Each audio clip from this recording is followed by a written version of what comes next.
ایک دفعہ کا ذکر ہے کہ ایک شہر میں ایک نادان سوداگر رہتا تھا۔ وہ بہت مالدار تھا لیکن اس کی دولت نے اسے غرور میں مبتلا کر دیا تھا۔ وہ سمجھتا تھا کہ پیسہ ہی سب کچھ ہے اور عقل و علم کی کوئی اہمیت نہیں۔ ایک دن سوداگر کا سامان تجارت دوسرے شہر لے جایا جا رہا تھا۔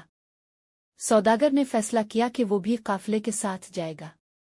راستے میں وہ ایک گاؤں سے گزر رہا تھا جہاں ایک نوجوان طالب علم رہتا تھا جو علم کا شوقین اور بہت عقلمند تھا۔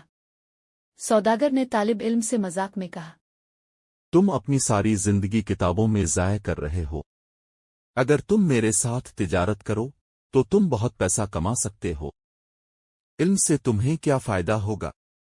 طالب علم نے مسکرا کر جواب دیا، پیسہ وقتی ہوتا ہے لیکن علم ہمیشہ ساتھ رہتا ہے۔ سوداگر اس جواب پر ہنسا اور آگے بڑھ گیا، لیکن طالب علم کی بات اس کے دل میں کھٹکنے لگی۔ وہ یہ سوچنے لگا کہ کیا واقعی علم اتنا اہم ہے جتنا طالب علم کہہ رہا تھا۔ کچھ دن بعد قافلہ ایک بیابان میں پہنچا جہاں ڈاکوؤں نے ان پر حملہ کر دیا۔ ڈاکوؤں نے سارا مال و دولت لوٹ لیا اور سوداگر کو بے یار و مددگار چھوڑ دیا۔ سوداگر کو اپنی دولت پر بہت فخر تھا لیکن اب اس کے پاس کچھ بھی نہیں بچا تھا۔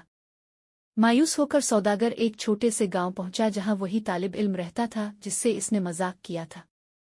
سوداگر بھوکا اور پیاسا تھا اور اس کے پاس کھانے کو کچھ نہیں تھا۔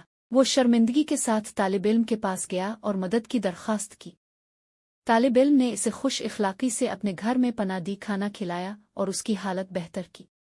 سوداگر نے عاجزی سے کہا، میں نے تم پر ہنسا تھا لیکن اب میں سمجھتا ہوں کہ تمہاری بات صحیح تھی۔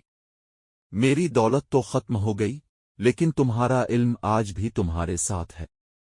طالب علم نے جواب دیا، علم وہ دولت ہے جو نہ تو لوٹی جا سکتی ہے اور نہ ہی ختم ہوتی ہے۔ علم ہمیشہ ہماری رہنمائی کرتا ہے چاہے حالات جیسے بھی ہوں۔ اس واقعے کے بعد سوداگر نے اپنی زندگی کا مقصد بدل دیا۔ وہ واپس اپنے شہر گیا اور تجارت کے ساتھ ساتھ علم حاصل کرنے کی کوشش کرنے لگا۔ جلد ہی وہ نہ صرف ایک مالدار بلکہ ایک عقلمند انسان بھی بن گیا۔ کہانی کا سبق: دولت عارضی ہوتی ہے لیکن علم ہمیشہ انسان کے ساتھ رہتا ہے اور زندگی کے ہر موڑ پر مددگار ثابت ہوتا ہے۔